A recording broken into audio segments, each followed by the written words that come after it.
Books make you hope. Books make you dream. Books make you laugh. Books make you scream. This is the Books That Make You show. Discussing books with authors and experts, unraveling the inner pages of all the books that help make us who we are. Hosted by Desiree Duffy. Welcome, everybody. It's time for the Books That Make You show, and I am your host, Desiree Duffy. And today we're talking about books that help you discover yourself while you're also on an exotic adventure. Of course, books take us away, different places, different times. We meet different people, and that external adventure is often just the backdrop to the real story, which is the internal journey that we take. It's that self-discovery, the reflections that can lead to redemption, understanding, compassion, revelation. That's what makes books so juicy and enjoyable. Now, our guest today is the award-winning author, Gerald Everett Jones, who is back again. This is your third time with us. And his latest book is called Harmabee's Kenyan Sundowner. Now, this is the story of a lonely and somewhat misguided widower who travels to East Africa in search of a good time. But what he gets instead is a whole new reason to live. Gerald is a freelance writer. He lives in Santa Monica, California. And Harmabee's Kenyan Sundowner is his 11th novel. Yeah, he's quite prolific. He's also a member of the Writers Guild of America, the Dramatists Guild, Women's National Book Association, and Film Independent, as well as a director of the Independent Writers of Southern California. He's also a masterful editor and contributor to the Webby-Award nominated the BookFest. Hi, Gerald. Welcome to the show. Thank you, Desiree. It's a pleasure to be here. I'm excited to have you here. So you are a man of so many different talents, so many experiences, and this is probably why we've had you on the show so many times, because we can just talk about so many different topics. But I really want to dig into this particular book, your new book, and give us the big 30,000 foot overview. Why did you write it? Your intro there really kind of gave me another perspective, why I write. And, I've been asked the question, of what's your genre? And, of my 11 books, I've written satire, which I called boy chick lit. Nobody got the joke. Also historical fiction. I've done crime fiction. And one of the things that really lights me up about literary fiction, and I think that's really what you were talking about, is getting to the heart of the matter. And it was interesting, I on Harmabee, which is still in its previews, if you will, I actually experienced its first negative review. And the reviewer said, Harry is an unlikable character. Now, it's interesting, other reviewers said he's a relatable character, he's a complex character, he's a flawed character. But I would submit that literary fiction gives us an opportunity to look at people who are flawed, perhaps deeply flawed. And one of the things it does for us is it permits us to look at them when maybe we can't quite see those parts of ourselves. And the thing about Harry is, and I'm a middle-class, middle-aged white guy writing about a white guy who went to Africa. So, okay, yes, it's fiction, but it's not all that thinly disguised in terms of things that happened to me and things that Kenyans told me about. But Harry is at this stage in life where, okay, he's lost his wife, and it's been a couple of years, and he's kind of tired of golf outings and bridge meetups, and this tour packager says, I package experiences. I'll take you to Africa. Well, why not? Okay, he has no idea what he's getting into. And he is something of a passive, he's almost a Bilbo Baggins kind of stay at home. Okay. And he just lets things happen to him. And you might say this is his biggest flaw, is he doesn't really know what he wants. He doesn't he doesn't really, in some ways you could say in Los Angeles, he's just waiting to live out his life. Okay. I mean, he's just, he's bored. So he gets there and, my wife and I had been to Africa half a dozen times. She was writing ecotourism reviews for Splash magazines, and we were on safari a number of times, and we'd actually stayed in the South Coast where we ended up, but as tourists. And then she said to me one day out of the blue, let's move to Africa. And it was like, hey, I'm a writer. I live in front of a screen and I'm at home all day. What could be different? So it's like, sure, you want to go? Fine. I'll just plug it. Just tell me where to plug in. And COVID too, same story. It's like, right. Yeah, the world was in crisis. I didn't know. All right. So we go to Africa, and the thing that just struck me was, number one, yes, okay, I was a tourist, a passive observer for quite a period of time, and I let a lot of things happen to me, but like Harry, I ended up having to go into a transition from tourist to resident and from observer to citizen. And I don't know that the word culture shock would be appropriate. I would say mindset shift, because what I experienced was not at all what I expected. I just assumed, based on my cultural background, that going into Kenya and knowing what I knew about the history of colonialism and the Brits and the independence in '63, that I was going to run smack into black-white conflict.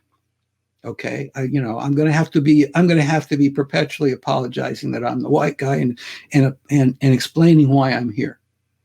No, not at all.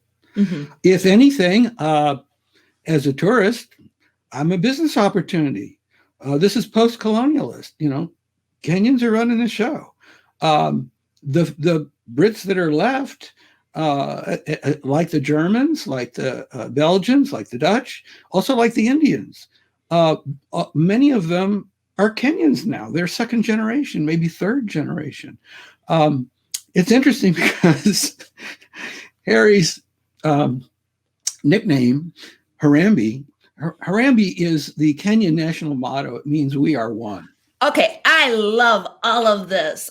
I'm going to shift over to talking about, because I have a list of questions and things I want to talk about, and you're hitting them before I get a chance to ask them. So, well, great minds think alike, and we have right. shared some interview time. So I'm not surprised. Go ahead, please. Yeah. We'll put a pin in what the name means, because I want to ask you that later. Oh, you got to know that. Yeah. But I'm going to save that juicy little morsel. And why?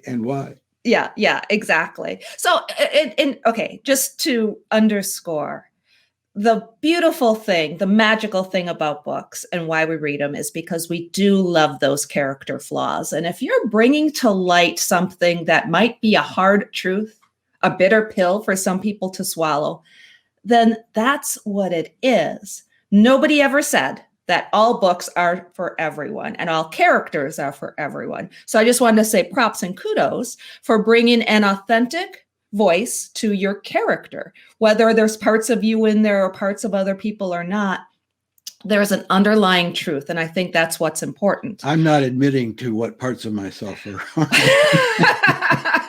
But you touch on something that I'm really kind of passionate about, and this is true when also I work as a developmental editor for other authors. At times, this is one of the ways I pay my bills, and that is one of my strongest pieces of advice I can give to somebody, whether they're writing fiction or nonfiction, is write from your heart. When you're writing your drafts, think of your work as self-expression, the deepest self-expression. Think of your work as art. Do not fall into the trap, which we all ultimately have to wrestle out of thinking of your work as a product. Okay, what do my readers want to read? Well, no. There's 8 million Kindle books out there. Okay, if you write to a genre according to a formula, it's just going to be one of the 8 million books. You've got to go into yourself and face the most, perhaps even the most difficult. You gotta plumb the depths to find out stuff about yourself you don't even know. And I was thinking, book coach told me, he said, you don't know your audience. I may never know my audience, but I wonder, did Mozart really know his audience? I mean, yes, the king says, Mozart, too many notes. Well, what did he do? Go and cut off the last act of Magic Flute? I don't think so. He said it just has just as many notes as it needs. Okay, so and that's true. I mean, Jackson Pollock throwing paint against the canvas. Who was that for? I don't think he knew. Did when Van Gogh put those swirls in the sky? I said, you think people are gonna understand these are is it clouds? Is it mist? Well, he hardly made any money at all before he died. And I think he set the record for, what is it, $100 million, $148 million for a canvas. So yes, that reached somebody in some fundamental way, and it just can't be explained. It can't be explained. It's the creative process, and that's what that's why I don't usually, especially for fiction, I might write an outline, but I never stick to it. And so if the character wants to go in a direction, or if I get up, get out of the shower or get up in the morning and go, oh, that's how it should go. I always go that way, because if I surprise myself, I'm going to surprise the reader. I delight myself, I'm going to delight the reader. So yes, even like the mystery books that I've done, I think I can confidently say every mystery that I literally did not know what was going to be on the last page until I wrote it. And I really want that delight to be. And I've had several reviewers say, this had me guessing the whole way, and I love because you were guessing too. I love to fake them out, and I know I faked them out because you didn't know. I had no idea where it was going. So let me ask you this. So you're not plotting things out. Are you developing character arcs? Do you plan that hero's journey or your character's journey at all? Well, I think one of the keys is I make sure that I'm beginning with a character who's got issues. The problem that they confront in a mystery, okay, a dead body in the first scene. The problem they confront may not be theirs, but but what will cause the engine of the story is delving into that problem is going to cause them to delve into their own problem.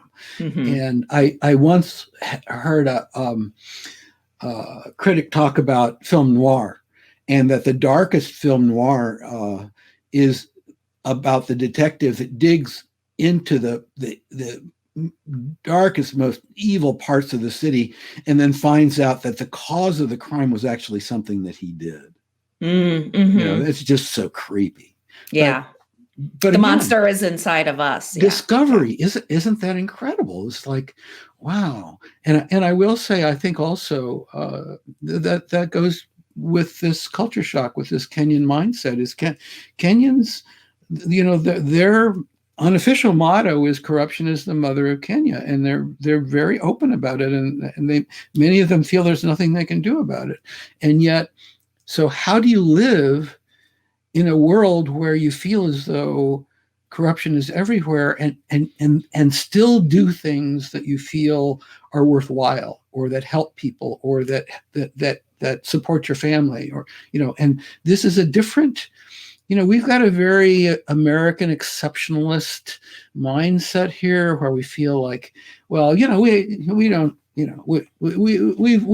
we've dealt with corruption. Well, maybe we just don't look at it as closely, or maybe we're not as realistic about it. I mean, certainly, I will say it's difficult these days to get what you might think is every side of the story.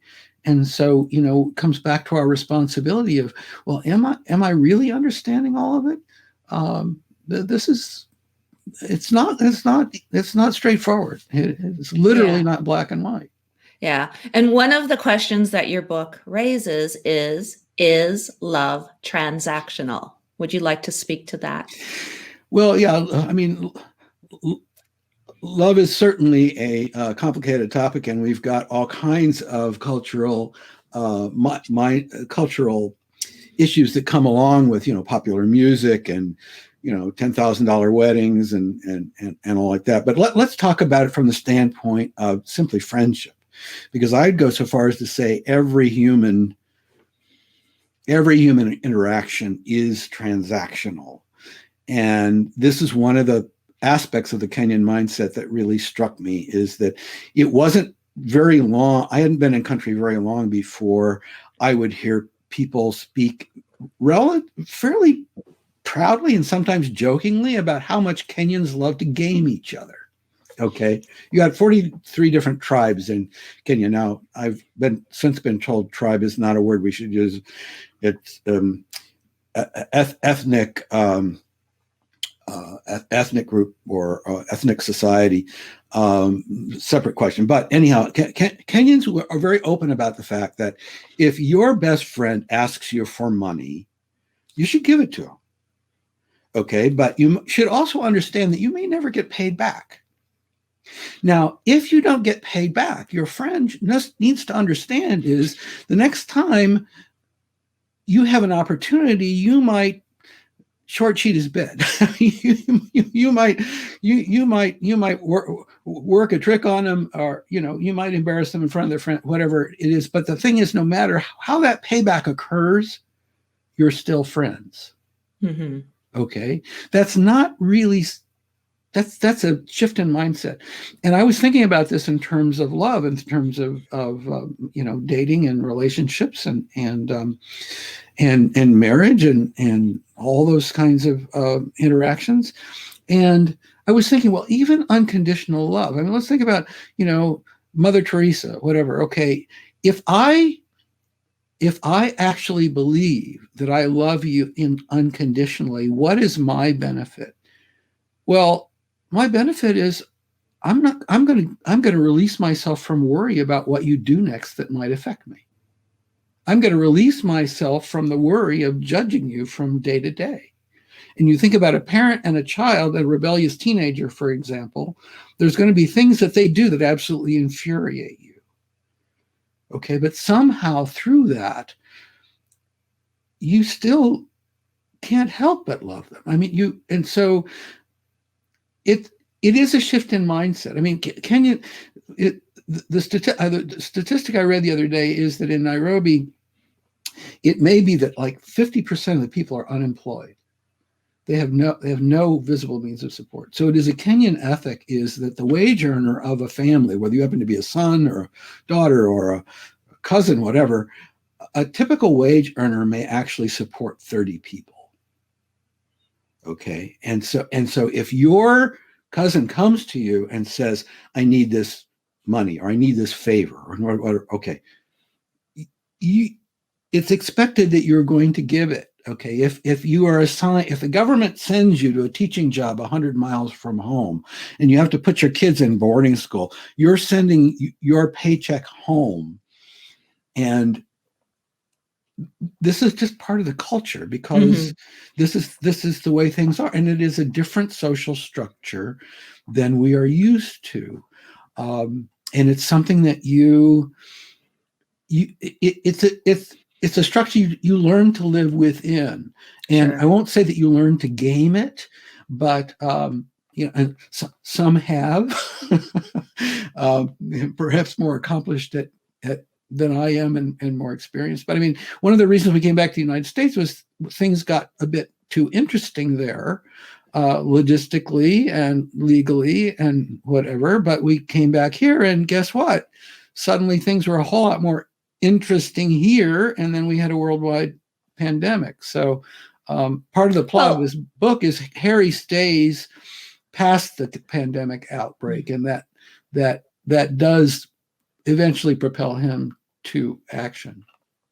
Oh, yeah. And do you ever think back, wow, well, maybe that was just good luck. Maybe you got out of there just in I would time. go back. I'm not sure. It's interesting. I've had a number of beta readers in country, including an esteemed colleague who's editorial writer for the standard newspapers in Nairobi, and he surprised me by saying, he said, well, Harry's final decision, he says, the elections are coming up. This may inspire some Kenyans to not be passive anymore. And I thought, I just did not expect that.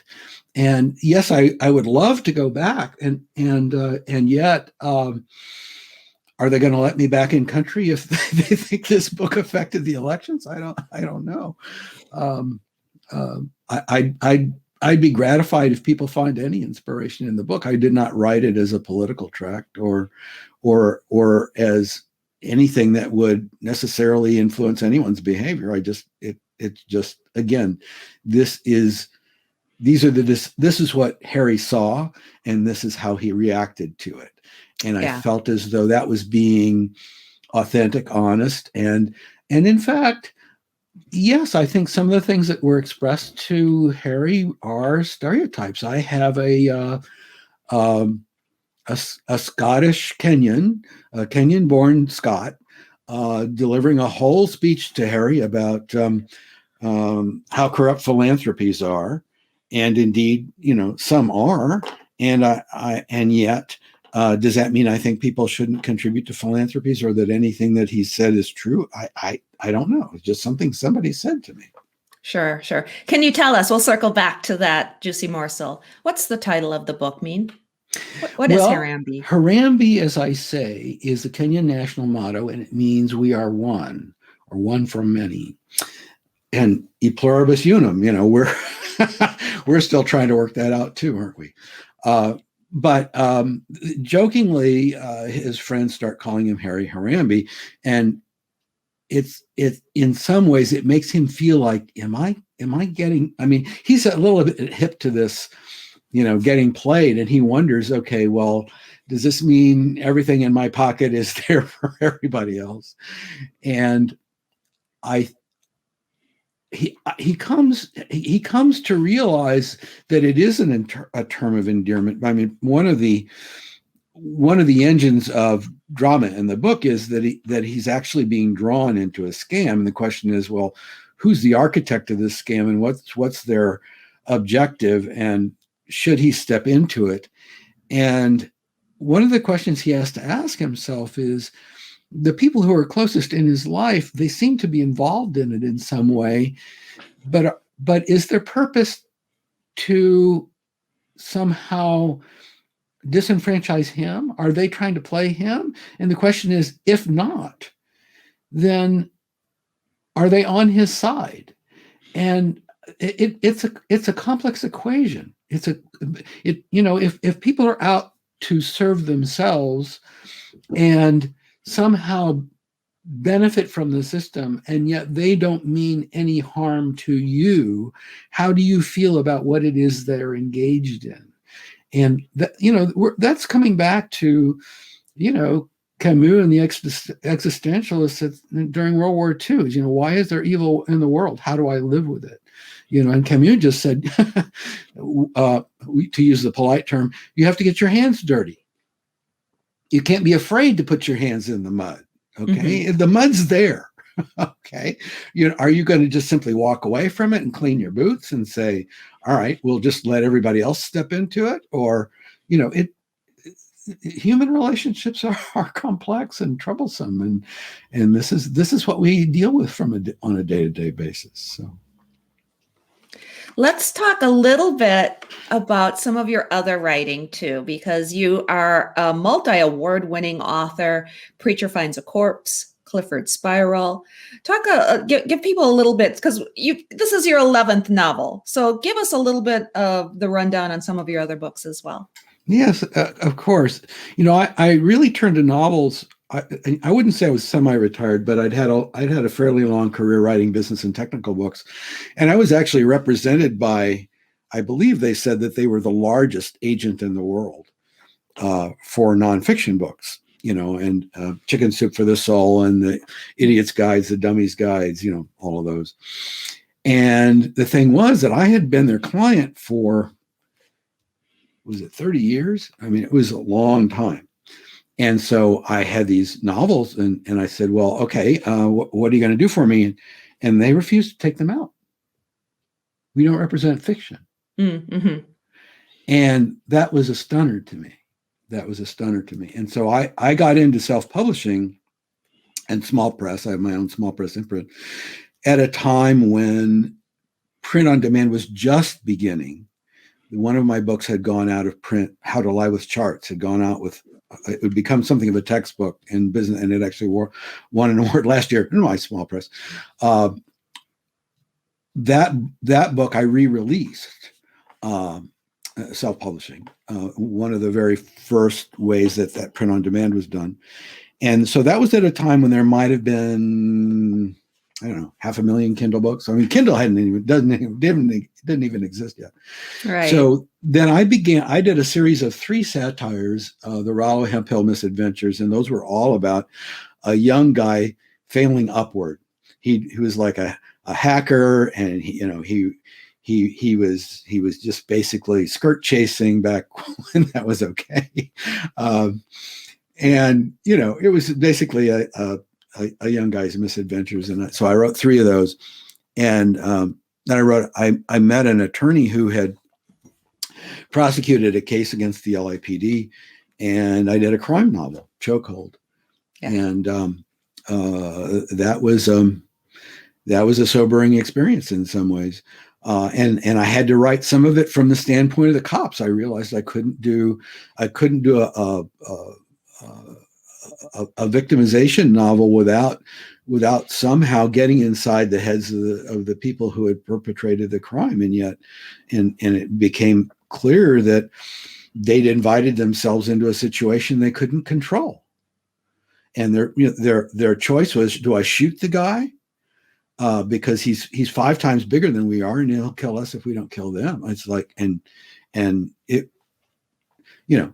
was a real ball of snakes, if you will. There was a painting I was fascinated with at Los Angeles County Museum of Art, the Baptism. And the plaque said this may be an event in the Vanderbilt family. There's 21 portraits in it. Nobody can identify any of them. And nobody knows anything about this. And so I can dig to the bottom of this. So that was the bonfire of the Vanderbilts, right? Bonfire of the Vanderbilts. Yeah. I spent almost 20 years researching that back when there was no Google. I was sending faxes to scholars, Episcopal priests. And I find out now there's going to be a retrospective of Julia Stewart's paintings at Cheekwood in Nashville in the near future, and I'm hoping they invite me to speak. But of course, that's also the town where Vanderbilt's endowed the university. So I don't more controversy. We'll see. Right. And then yes, these mystery novels. My maternal uncle, shot himself. And this was over a land dispute in the farmland of southern Missouri. And I kept obsessing over why did this happen? Nobody actually knew. I mean, supposedly he'd written some notes that got destroyed.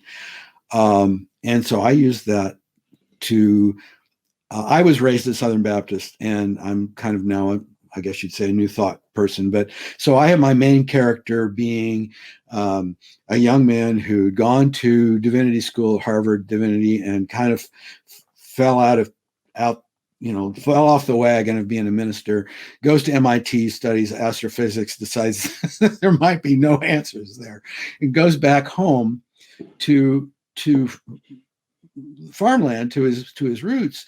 And the thing is that, he ends up he makes money as a guest preacher because, he knows how to do that. And it turns out he's kind of a detective because people come to him with problems that nobody else wants to solve. And so that's the preacher. And so, yes, in the first novel, he ends up finds a corpse.